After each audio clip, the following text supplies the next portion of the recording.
Hello everyone, my name is Sadia Education Wali and I'm student at Rehan College Korangi Campus. Currently I'm enrolled in Teacher Training Bootcamp 1. So today we will talk with Maya and about Okay Maya. So my next question is how can practicing gratitude improve our mental health?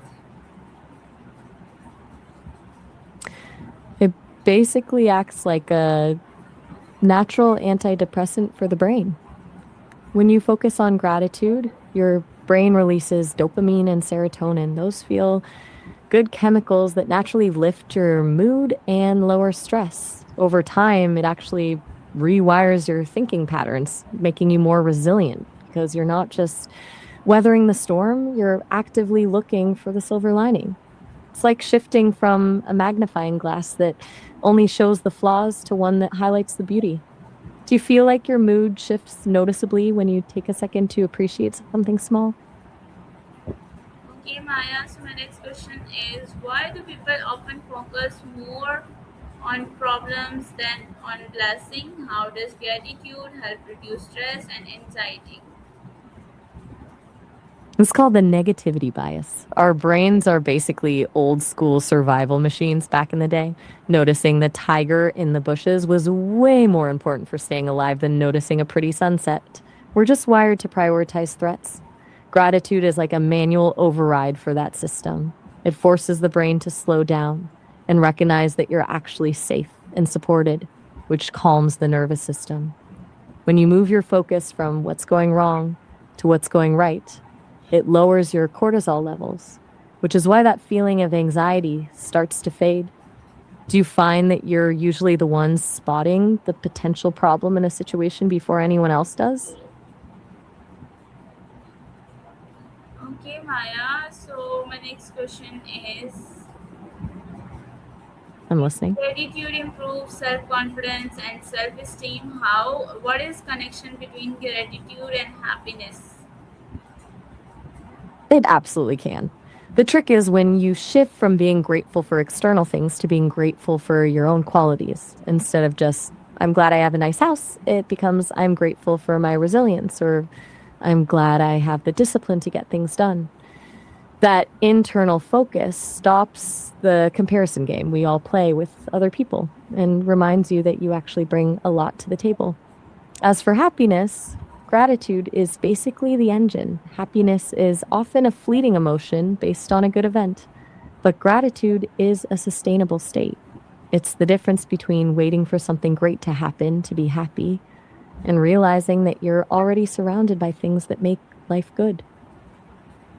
Do you think it's harder to be grateful for yourself than it is for the people around you? Okay, Maya. Thank you.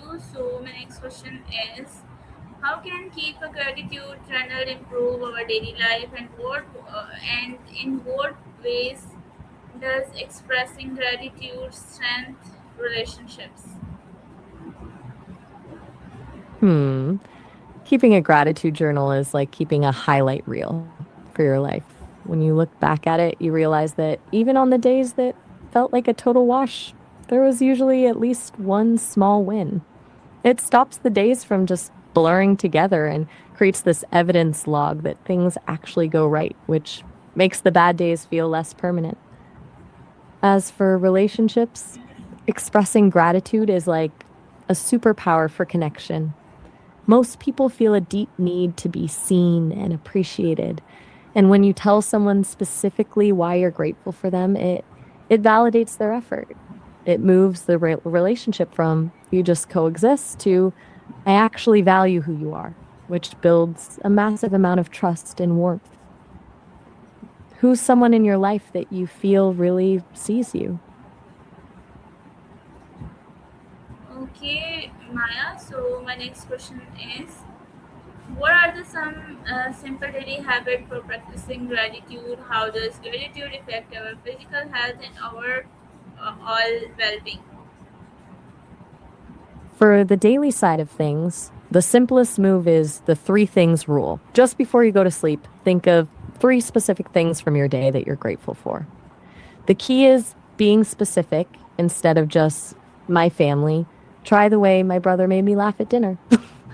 It forces your brain to scan the day for wins. Another great one is the gratitude text, just sending a quick message to someone, telling them why you appreciate them, takes 10 seconds, but changes the whole energy of your day. As for your physical health, it's actually pretty wild. Gratitude can lower your blood pressure, improve your sleep quality, and even boost your immune system. When you're not in a constant state of stress or fight or flight, your body can actually focus on healing and recovering instead of just surviving. Does the idea of a nightly ritual feel like something you'd actually stick to, or does it sound a bit too tedious? Okay, Maya. So, can gratitude change the way we respond to challenges and failure? Why? And how can parents and teachers encourage children to practice gratitude? It totally can because it changes your baseline. When a challenge hits at work or in your career, the default response is usually panic or frustration. But gratitude lets you pivot to what is this teaching me? Or who can I lean on for help? It turns a setback into a stepping stone because you're focusing on the resources you do have rather than just the gap in the plan.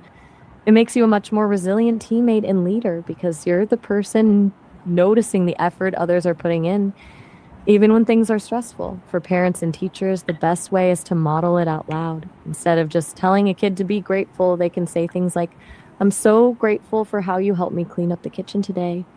It shows children that gratitude is a way of noticing and valuing people, not just a manners thing. They can also start a gratitude circle where everyone shares one win from the day, which teaches kids to scan their environment for the positive stuff. Do you think the people who taught you growing up focused more on the things you did right or the things you missed? Okay, Maya. So, my next question is, what role does gratitude play in achieving long term success and personal growth?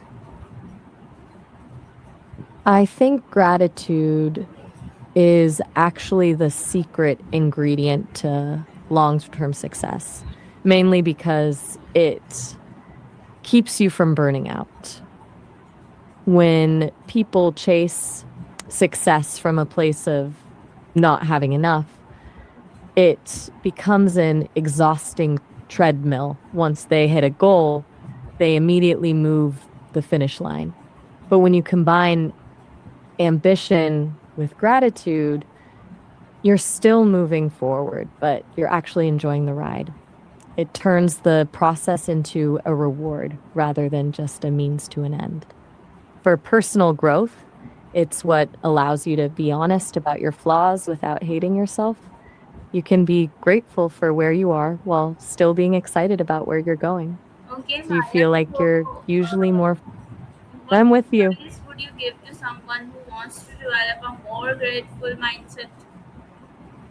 The biggest piece of advice I'd give is to lower the bar. People often wait for something massive to happen, like a promotion or a huge life win, before they feel they have a reason to be grateful.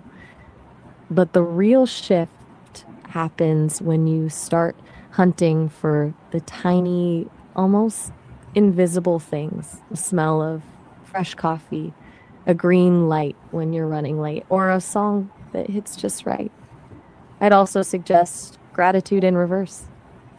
When you're having a truly terrible day, try to find one thing that didn't go wrong.